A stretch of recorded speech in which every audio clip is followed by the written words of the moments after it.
All right, Tristan, let's talk about your team matching up against the Ravens in the AFC Championship. Really, I want to ask you, should the Chiefs be scared of the Ravens? Because the Ravens seem to steamroll everybody they come in contact with. No, because you've got 15. I mean, it's that simple. That guy, he's just different, dude. It's hard to quantify that gene, you know what I mean? That like greatness gene that like Brady and Jordan and people like that have, that in the biggest moments when you need it, it doesn't matter what's going on. It doesn't matter if you don't have an open receiver. It doesn't matter if the play is not drawn up right. I don't know what that is, you know what I mean? It's not something you can see like arm talent, but there's something within people like them and like Mahomes. He just makes it happen. Is it a guarantee the Chiefs are going to win this game? Absolutely not. The Ravens are going to be the toughest test Kansas City has faced all season. But I'm not scared. I don't think they should be scared because I promise you Patrick Mahomes is going to make it a game. If you think Baltimore is going to steamroll Kansas City, I would be shocked if that happened.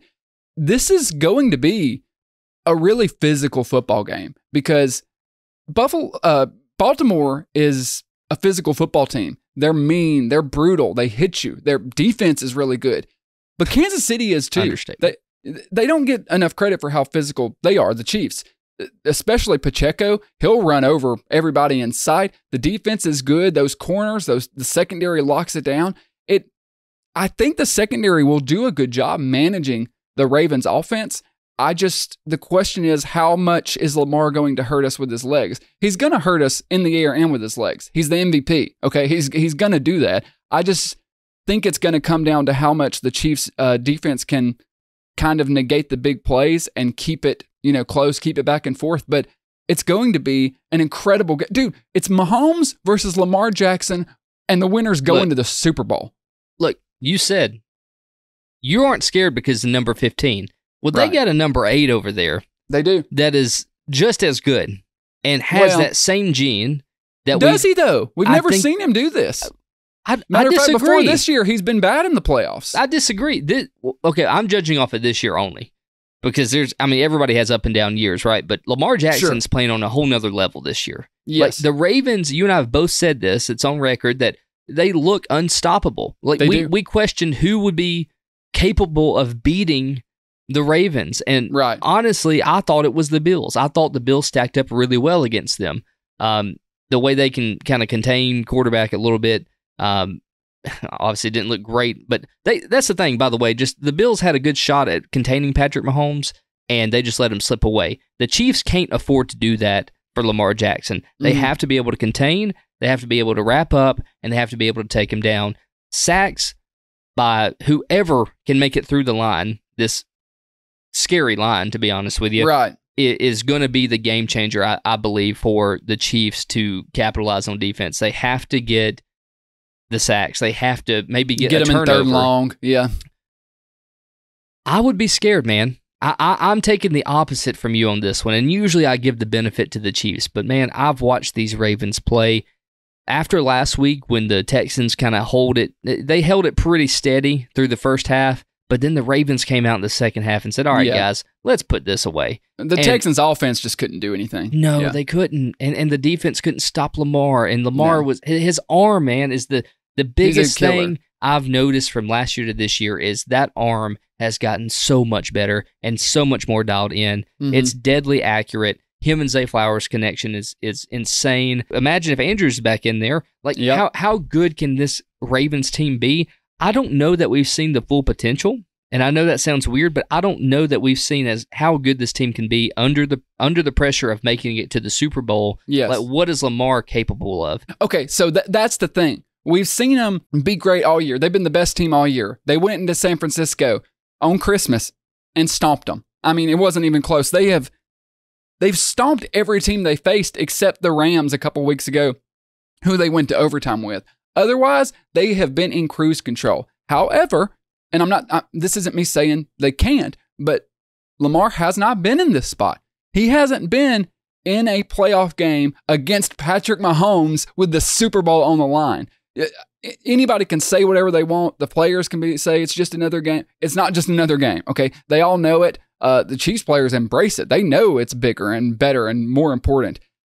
How will he handle that? In the past, in the playoffs, he hasn't been great. He's been exceptional this year. I think Lamar is going to rise to the occasion. I think Lamar is going to be spectacular. I really do. I think whoever loses this game, I don't think it's going to be because of the quarterback. Out of the teams remaining, Chiefs, Ravens, 49ers, Lions, I think if the Chiefs don't beat the Ravens, the other two aren't beating the Ravens. Ooh. Okay. I think if you want to stop the Ravens from winning the Super Bowl, it has to happen Sunday. I tend to agree with you here, but if the Lions find a way to make it past the 49ers, there's a whole nother level I think they'll be playing for at the Super Bowl, obviously, because they've never experienced it. The Lions, I think, I don't know if they have a good shot at beating the Ravens. Like, on paper, no, I think the Ravens should handle whoever else is going to make it to the other side of that football. And Detroit is one of the teams they stomped this year. It was like week 3, but still. Yeah, but what you can't count out is the willingness to put your body on the line, to play above and beyond what you think you're capable of. And I think Dan Campbell can extract that from the players. So you're saying it doesn't have to be this weekend. It's not. Because I think if Ravens win this game, they're going all the way. You say here's not the thing. I think if the 49ers make it to the Super Bowl, which, by the way, I'd be bummed about because I don't want to see the 49ers in the Super Bowl. But if they do, I don't think the 49ers can keep up with the Ravens in the Super Bowl. I just don't think it's going to happen. I think the Lions have the best shot at that. And I agree with you. I know people may say I'm crazy for saying that, but I truly believe that. Well, look, if I'm the Chiefs, I'm calling Mike Tomlin and asking him what he did to hold the Ravens to 10 points 2 times in the regular season. They beat the Ravens both times they played them 17-10. The last game doesn't count. Was Huntley. Yeah, so right. Tyler Huntley played, but still, when they did play him earlier in the year and they held Lamar to 10 points. So figure out what they did there. I'll be watching tape of that game and saying, hey, what did the Steelers do to contain Lamar, to hold him to just 10 points? Like, I don't know how often the Ravens had been held to 10 points this entire season, but I can't imagine that it's many times, to be honest with you. No, I mean, they score almost at will. They kind of do everything at will. Tristan, I can tell you right here, because I'm looking at the scores right now, they've been held to 10 points 2 times. Both times against the Steelers. And the last one's a mulligan. So. I get it. So let's just say one time they've been held to 10 points. Wow. But any other time, they have scored more than 20 points every single game. Except for against the Colts, they scored 19 when they lost. But still, that's pretty much 20. Let's just say 20 for the sake of argument. The only team to hold them to 10 points has been the Steelers. Oh, they're going to score points. I think that's what I'm saying. They're going to score over 20 points. You got to figure out how to not let them do that. I think it's the opposite. I think you're just going to have to air it out. I think a shootout. Yes, you're going to have Mahomes is going to have to outduel him which I would have been more concerned about if we didn't see the Chiefs go in and do it to Buffalo. Now, granted, Buffalo's defense is not on the same level as Baltimore's defense. Baltimore's defense is right there with Kansas City. That's really what I'm watching. I mean, it's the two defenses. Since week 12, all the way up until the playoffs against the Texans, the Ravens have held their opponents to under 20 points, all except one time against the Rams in week 14. Yeah. If the Chiefs score less than 20 points, do they lose? Yes, 100%. You're going to need at least 24. This defense, though, man, it's scary. I mean, this defense is terrifying. The way they can they'll let a big play go, and then they just, buck up, and they shut you down. They really do. They do have that ability to just, almost tighten up. Like play with it. They're almost like playing with their prey. You know what I mean? Like a cat with a mouse. And it's they'll mess around. But then when it's time, they just lock it down. They kind of did that with Miami, for a minute. And then they get a pick and then the game gets out of hand. I think the same goes the opposite way. Kansas City's defense is one of the best in the league. They have been. They are top 2 or 3. Ravens top 2 or 3. The weakness for Kansas City's defense is the run defense. I think the run defense for Ravens is a tad weak as well. To me, that's the matchup I'm watching, is both of them. I want to see what Spags draws up for the Chiefs defense going against Todd Monken. To me, that's the matchup of the game. It's Todd Monken versus Spags. And Spags is a genius, and he really delivers great defensive performances and great defensive schemes in big games, I couldn't be more excited for a football game. I think this is going to be an all-timer. I really do. Well, let's get into it. Give me your prediction. I think the Chiefs win. If you told me the Ravens win, I'm not shocked. Okay, obviously. I think the Ravens being a 3.5, 4-point favorite, kind of steep. Go hammer that. I would take the points in Mahomes. How, Ryan? How could you pick against Patrick Mahomes at this point? Yeah. No. How could you do it? Look, being a Bills fan, it never goes good to pick against Patrick Mahomes. I know that.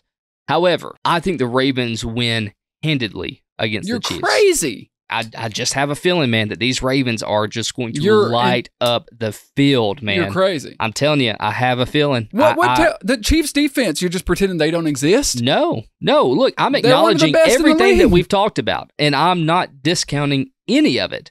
But what I do know is, like, Lamar is playing on a different level, and so is this defense. I think that Patrick Mahomes is just going to be overwhelmed. Not him, but his ability to get to any receiver. Like, MVS had a great game against the Bills, right? It's not going to happen again, man. It's just not. Like, I'm sorry. And then if you take out those big throws that you can get to MVS or to Mecole Hardman or whoever your receiver is going to be, then you win the game. Like, Pacheco can't win the game single-handedly. Like, he just can't do it. No, because but Patrick Mahomes can. He could if he had receivers to throw to. That's what I'm saying. He does. Well, they've shown that they can deliver. They deliver in the biggest moments. He's got Travis Kelce, who's rested and healthy. He's got Rashee Rice, who's a dog. I know you can't really count on MVS, but between those two, Pacheco, Clyde Edwards-Helaire, and your defense, it's not like you have to score 40, okay? You don't have to score 40 to win. It's not like the Chiefs in 2019. If they had to score 45, yeah, they're not winning. I don't think the Ravens are scoring that much. I think both teams are held under 30. I don't think so. I'm seeing a 34-24 type victory for the Ravens. No, I would say I'm going like 27-24 Chiefs.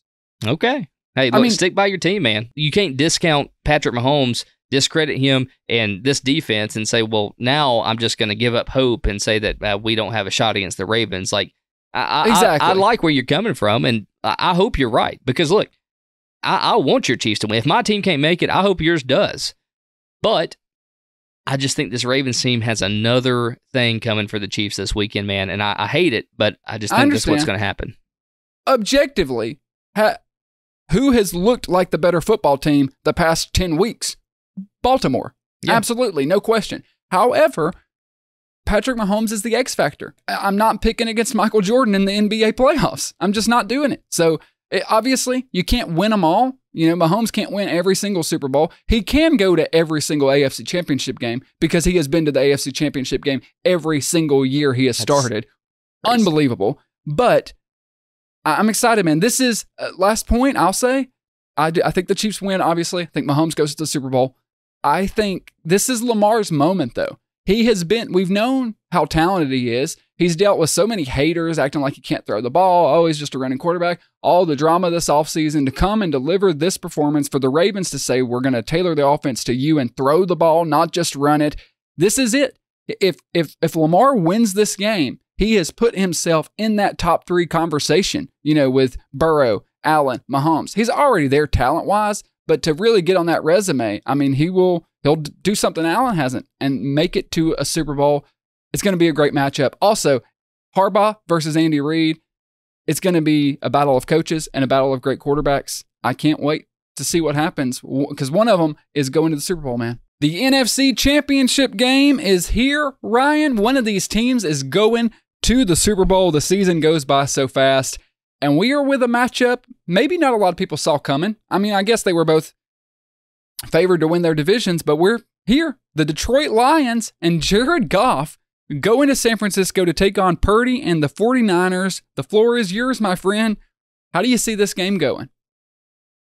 I have faith in this Lions team.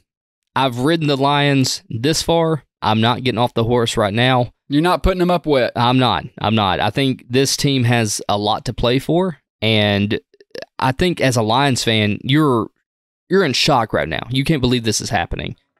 Jared Goff has been playing really, really good football. He joins a very short list of quarterbacks to lead two different teams to the playoffs, to the NFC Championship, or to a championship period. Just the way he's playing, the way this team's coming together. You mentioned Kansas City has an ability to kind of, group as a team and play as a team effort more so than probably anybody else in the AFC.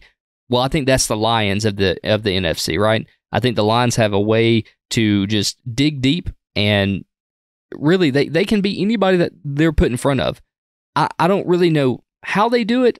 I don't know what kind of drives them to do it, except for the fact that they want it all. They think this year is their year to win the Super Bowl. And I would be shocked to say that I think the Lions just walk in here and roll over the 49ers. I don't think that's going to happen. But I think that we're going to see the 49ers fail in places where you and I believe that they come short multiple times, and that's in Brock Purdy's arm. I think this defense is going to get a couple of turnovers on Purdy. I think they're going to put pressure on him in the pocket, force him to throw some interceptions, or have a sack fumble, something like that. And I could imagine a pick six happening for the Lions. Look, this team, you can't put anything past them, right? Like, they're that team that really shouldn't be here. Like, nobody thought that the Lions could make it this far. I mean, let's be real. People knew that the Lions were going to win their division, like you said. And the fact that they won their first round of playoffs, like, hey, great, perfect, awesome. Then they won the second round. And then now they're here, and now they're one game away from a Super Bowl. They're one game away. Who would have thought that the Lions could have made it this far? Nobody. When we picked them, when we did our preseason predictions, we both picked them to win the division. Yep. But one of the things I said, and you agreed with me, is when they got to the playoffs, I didn't know what to expect because it's a different stage. I said I didn't know if they were going to crumble under the big lights, because this is the first time in forever where they have expectations. Detroit went into this season with expectations on them. The fan base expected them to make the playoffs. They expected them to make a run, however deep you could argue.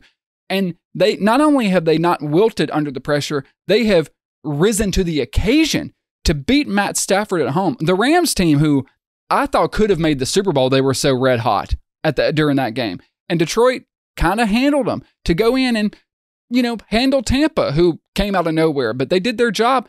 You said it, what I was going to say, and I'll put it in different words just to echo your opinion. Detroit has a palpable team of destiny feel. That's what I wrote in my notes. That's how I wanted to say it.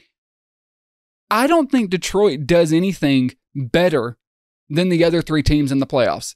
There's nothing that Detroit does that I'm...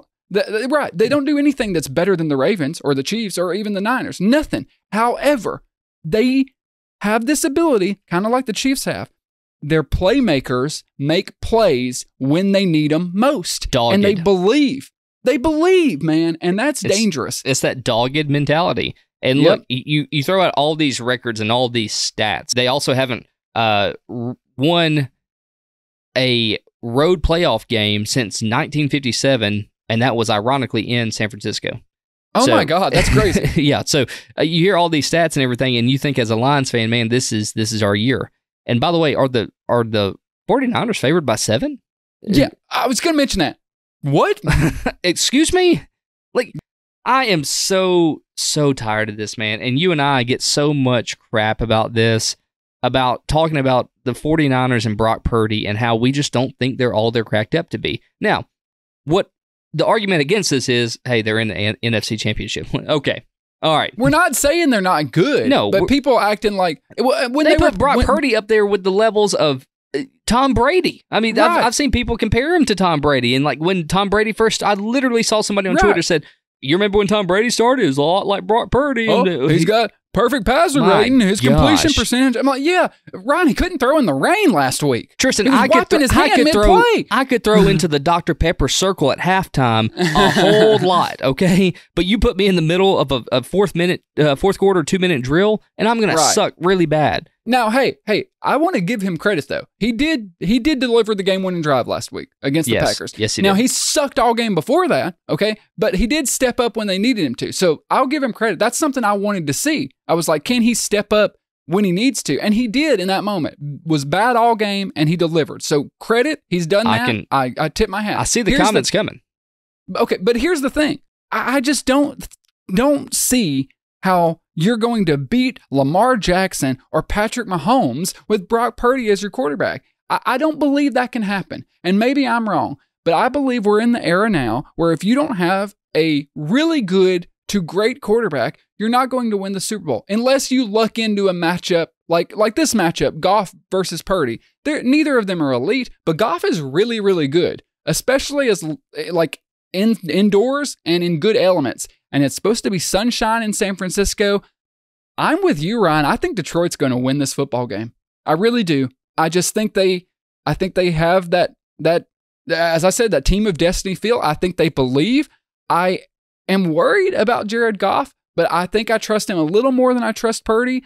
I just hope that Dan Campbell and Ben Johnson and company aren't overwhelmed. The only thing that worries me is that Shanahan comes in there with a perfect game plan and they get out on top early. Because we've seen that's how the Niners win. They get out on top early, they get you behind, and then they can run the football. You're passing all game. But if you're able to get in front and put the 49ers behind, Shanahan kind of implodes. So the first quarter is going to tell you a lot. Here's a few things I'll note, okay?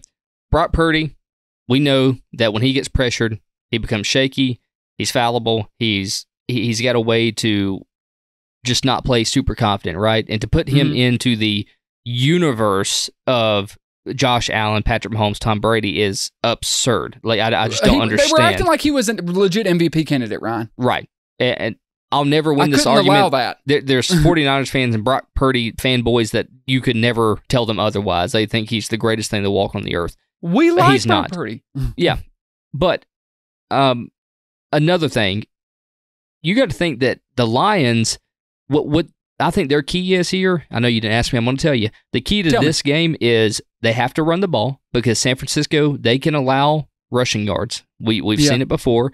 They're not San the Francisco's greatest. D-line isn't as great as people make it out to be. No, Fred Warner is really, really good. Best linebacker in the league, yep. But you got to get to second level usually before you meet him. Right. And so if you can have and we know that the offensive line for the Lions is one of the best in the league. Is awesome. And Jahmyr Gibbs is him. And David Montgomery, they're both doing really well. So you got to be able to run the ball. And another thing is you have to be able to dominate in the middle to short range passing attempts because San Francisco, downfield, you're not passing on them.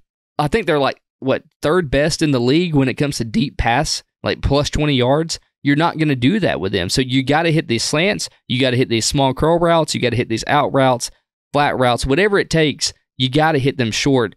And then maybe you can set them up for a deep ball that they're not expecting when they draw the safeties in. Maybe. You got to be patient. But you can't go out there and sling it.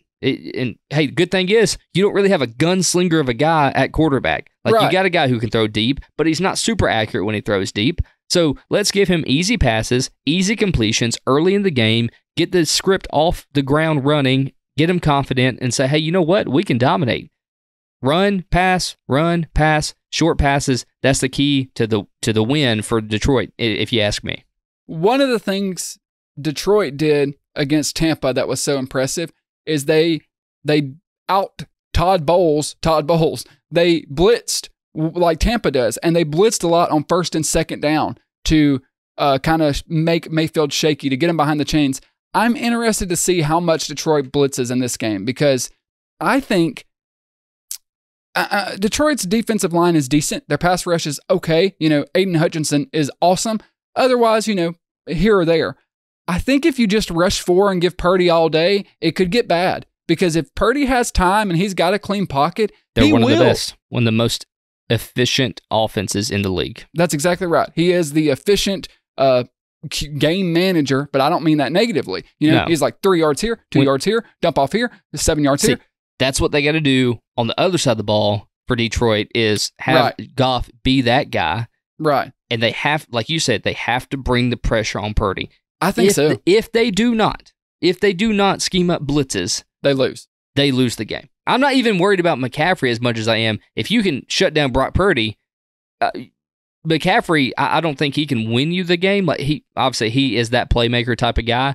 But you're not going to stop him anyway, so. No, you might as well just talk that up and say, well, he's going to get 15 yards on us every now and then. Exactly. But if you shut down Purdy, especially if you get up ahead, early and you force Purdy to have to play from behind and you kind of take out McCaffrey's ability to just run it down your throat. That's it. Look, it's been obvious. We've been saying it for weeks. That's just Shanahan. Shanahan's offense is built off of the run game. Okay, the run game is what opens everything else up. So you want to try to limit it, but if I'm Detroit, I know I'm not going to stop Christian McCaffrey. He's going to make plays. I want to do what I can to limit him, but I think that's why you're creative with your blitzes and stuff. And ideally, you want to get him behind the sticks. Because San Francisco wants to stay, it's cliche, but they want to stay on schedule. They do.